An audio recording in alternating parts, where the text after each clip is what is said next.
Today we're going to be talking about hierarchical clustering. Hierarchical clustering is often associated with heat maps.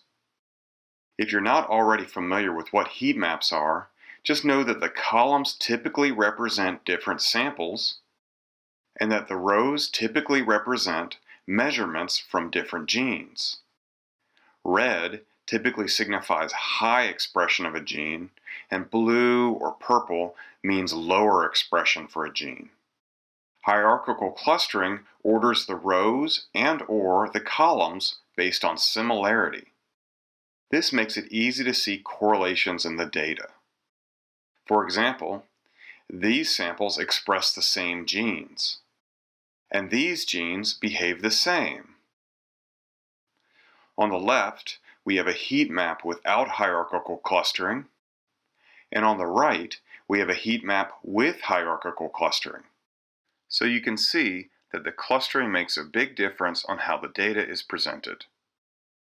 Heat maps often come with dendrograms, so we'll talk about those too. Let's get started.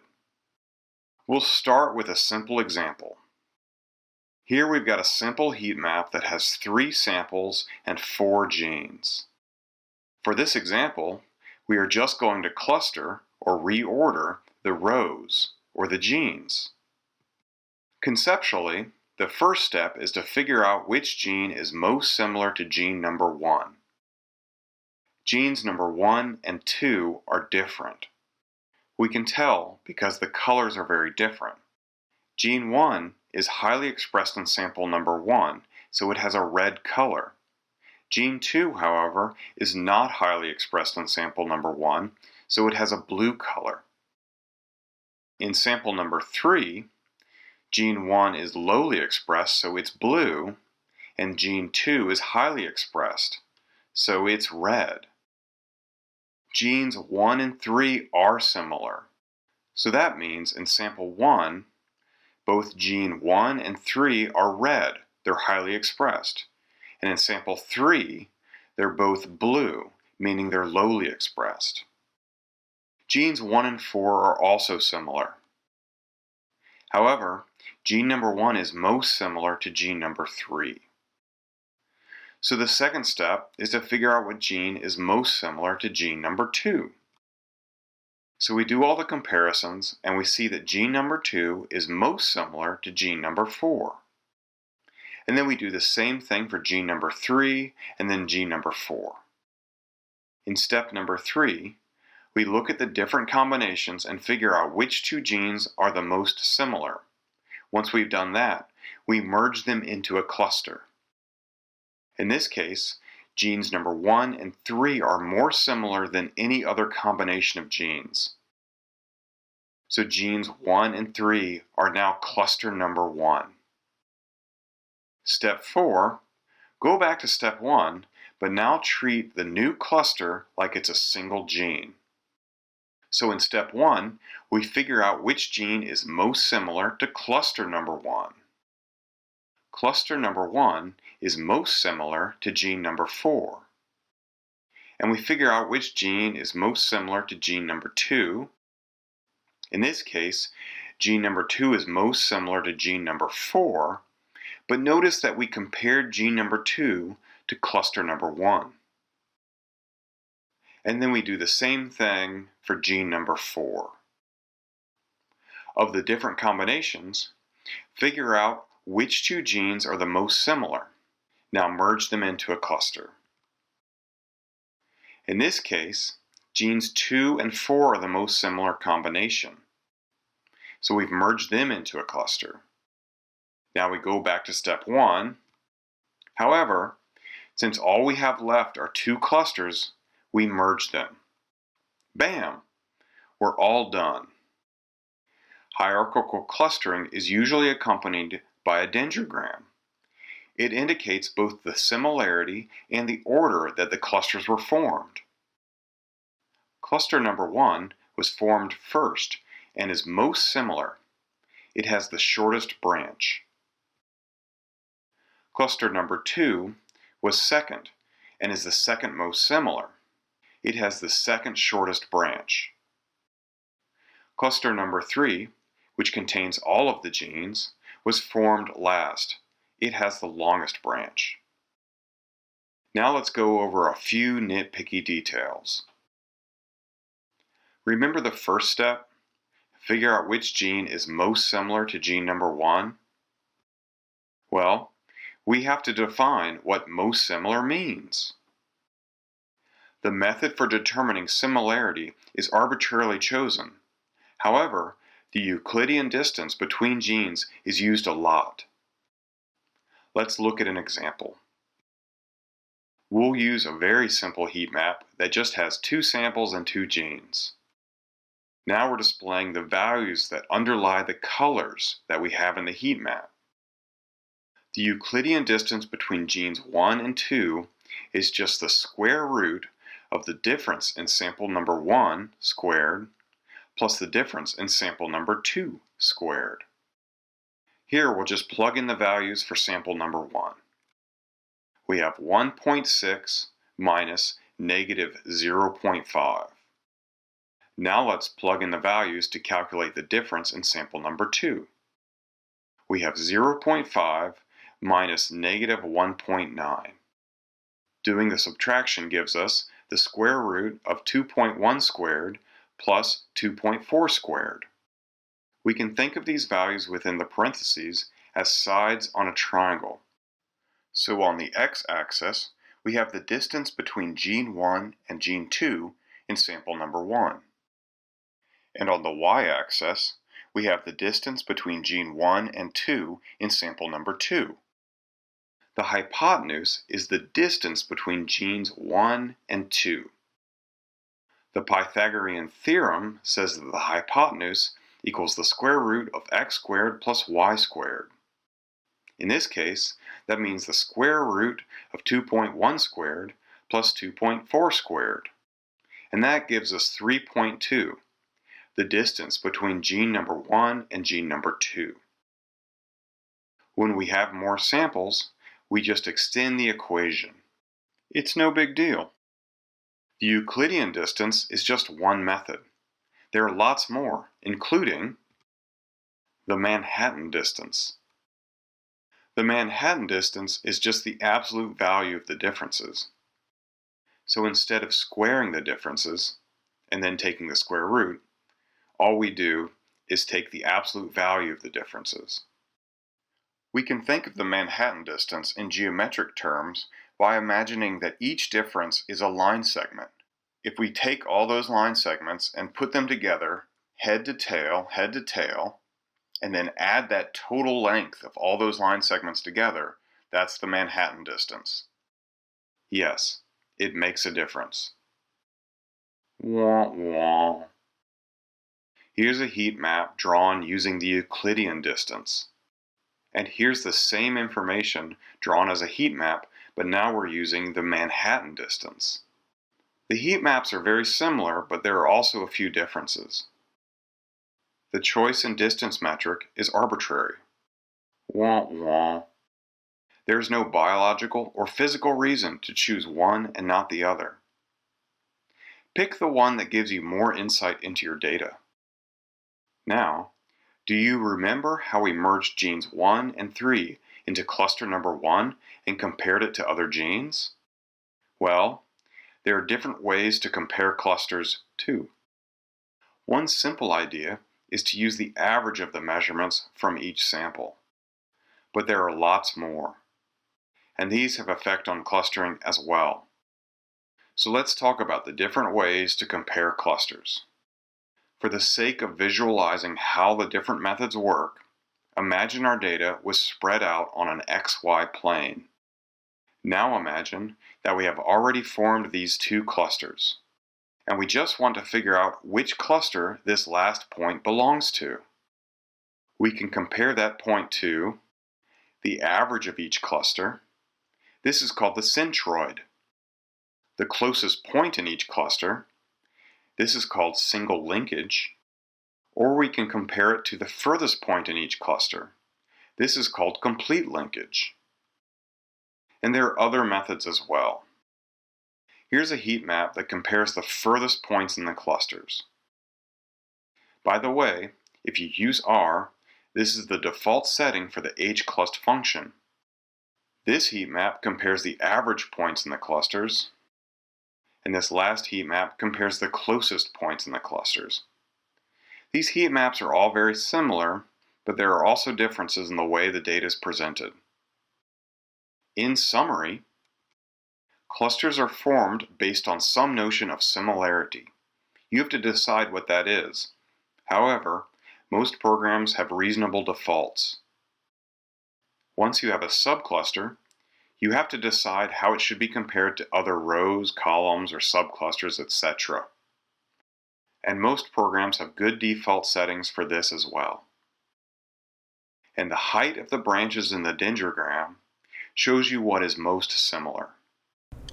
이번 강의에서는 참조 동영상에서 보셨던 Hierarchical Clustering에 대해서 좀 더 알아보도록 하겠습니다. Hierarchical Clustering에서는 Hierarchical Tree로 구성된 Nested Cluster를 만들어냅니다. 이것은 Dendrogram으로 비주얼라이제이션을 할 수 있습니다. 이것은 아래 보이는 트리와 같은 다이어그램으로 머지와 스플릿의 시퀀스로서 이루어져 있습니다. 첫 번째로 1번과 3번 레코드가 머지됩니다. 두 번째로 2번과 5번 레코드가 머지됩니다. 이러한 바람업 방식으로 전체 트리가 완성이 됩니다. 이와 반대로 루트에서 시작해서 톱다운으로 트리를 스플릿해 가면서 만들어 나갈 수도 있습니다. Hierarchical Clustering의 강점입니다.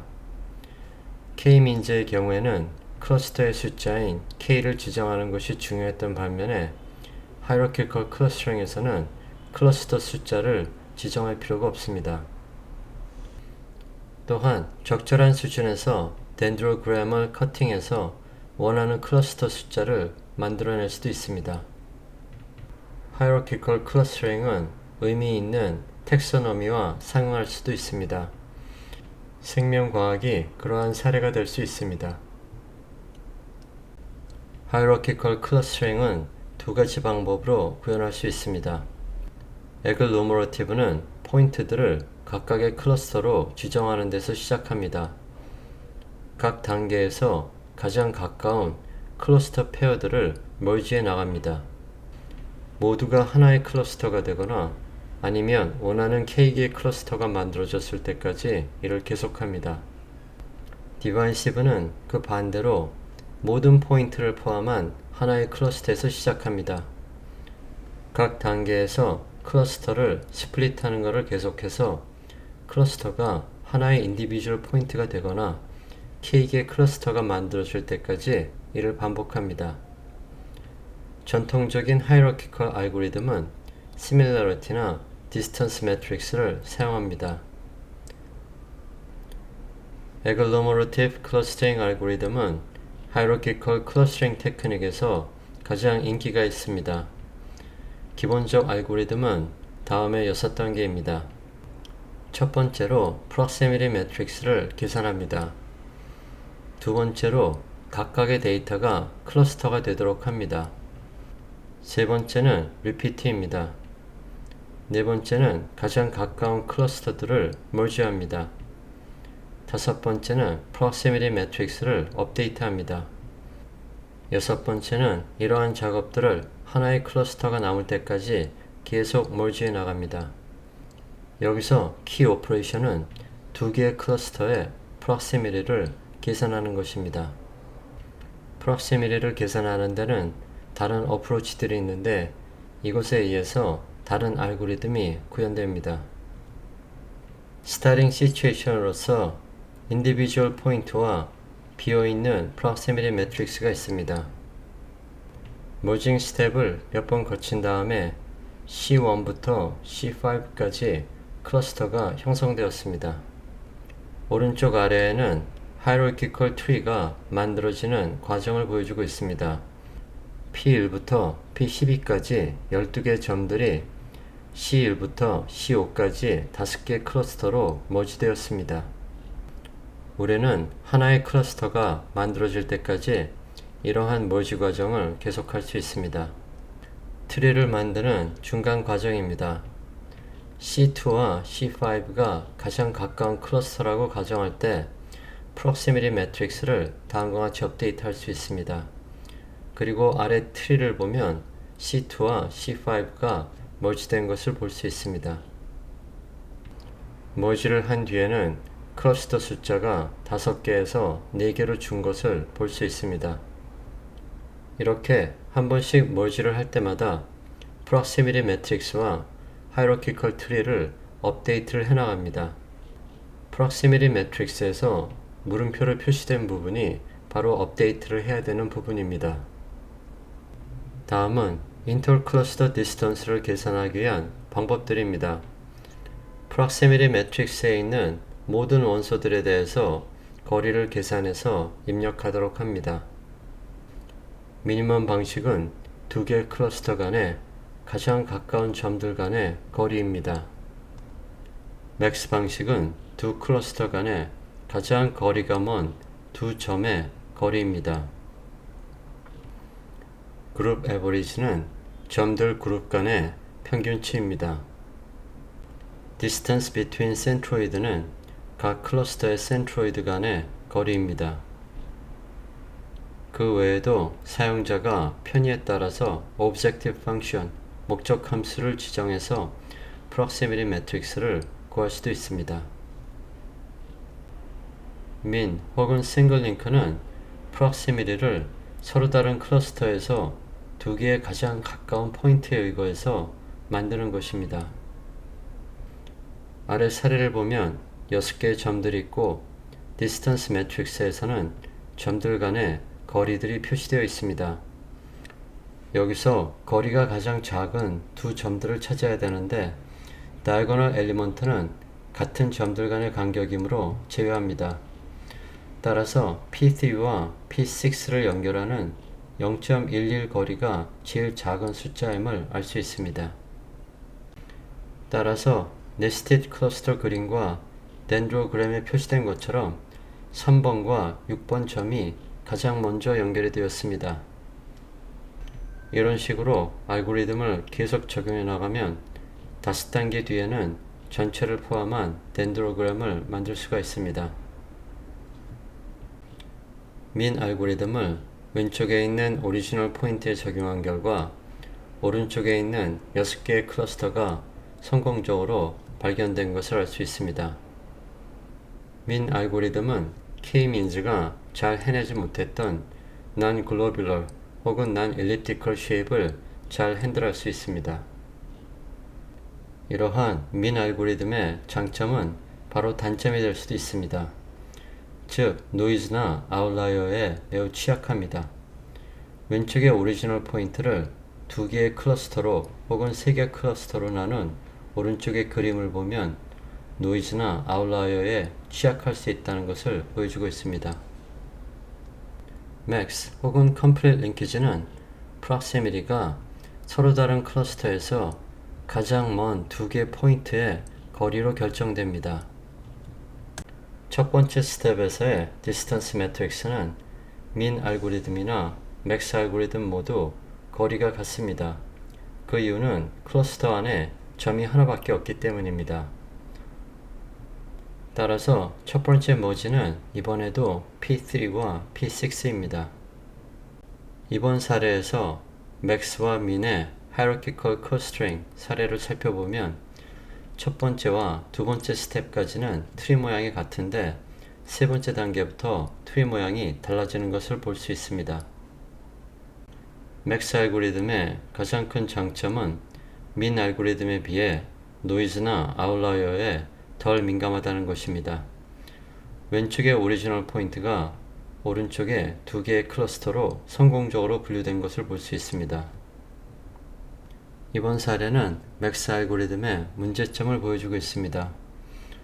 왼쪽의 오리지널 포인트를 클러스터링한 것이 오른쪽에 2개의 클러스터로 나타나 있습니다. 맥스 알고리즘은 라지 클러스터를 브레이크하는 경향이 있고 글로뷸러 클러스터를 만드는 바이어스가 있습니다.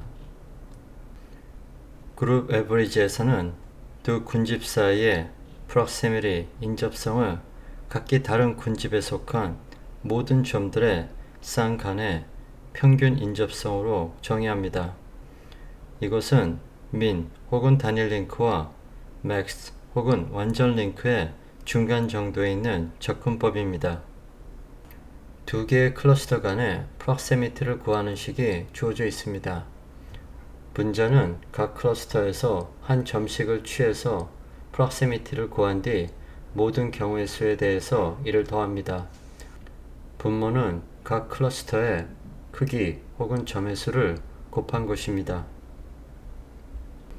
그룹 에버리지를 이용한 hierarchical clustering입니다. 이번에도 스텝 1과 스텝 2는 이전과 같지만 스텝 3부터 트리가 다르게 구성되는 것을 볼 수 있습니다.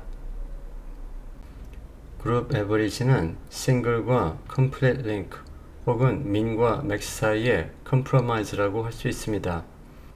스트렝스는 싱글 링크와 달리 노이즈와 아웃라이어에 적게 영향을 받는다는 것입니다. 리미테이션은 글로뷸러 클러스터를 만드는 편향이 있다는 것입니다. 워드 방식에서 클러스터 시밀러리티는 두 개의 클러스터가 머지될 때 스퀘어드 에러의 증가분으로 정의합니다. 이 방법은 K-means 군집화와 동일한 목적 함수를 사용합니다. 이 특성이 워즈 방법을 다른 계층적 기법들과 구별되게 해주지만 수학적으로는 그룹 에버리지에서 두 점 사이의 인접성이 점들 사이의 거리 제곱으로 취해지는 경우와 매우 유사합니다. 워즈 방법은 노이즈와 아웃라이어의 영향을 적게 받습니다. 반면에 글로뷸러 태스크를 만드는 편향성이 있습니다. K-means의 hierarchical analog라고 할 수 있습니다. K-means 값들을 초기화하는 데 사용될 수도 있습니다. 지금까지 배운 네 가지 방식을 함께 비교한 것입니다. 1번과 2번 스텝까지는 클러스터링이 동일하지만 3번 스텝부터는 모든 알고리즘에서 클러스터링이 다르다는 것을 볼 수 있습니다.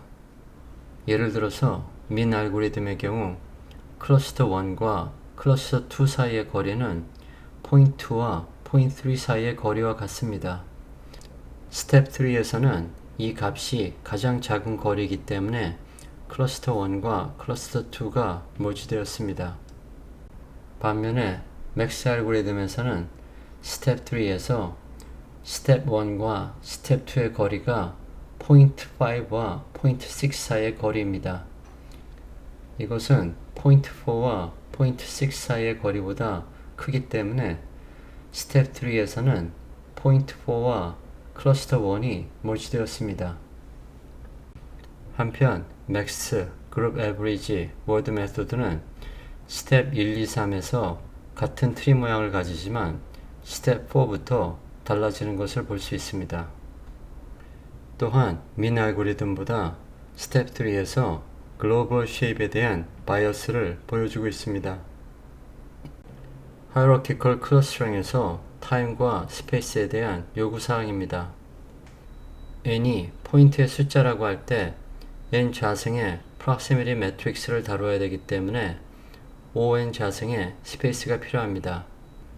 시간에서는 on 3승이 필요합니다. n번의 스텝이 있고 각각의 스텝에서 n 자승의 proximity matrix를 업데이트하고 설치해야 됩니다.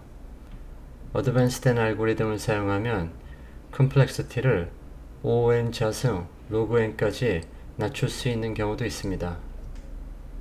hierarchical clustering의 문제점과 한계입니다. 일단 두 개의 클러스터를 컴바인하는 디시전이 만들어지면 그것은 취소될 수 없습니다. hierarchical clustering에는 여러 스킴들이 있지만 다음에 제시된 하나 혹은 그 이상의 문제점들을 갖고 있습니다. 첫 번째로 노이즈와 아웃라이어에 민감할 수 있습니다. 두 번째로 클러스터의 다른 사이즈와 non-globular shape을 잘 다루지 못할 수 있습니다. 세 번째로 large 클러스터를 브레이크하는 경향이 있을 수 있습니다.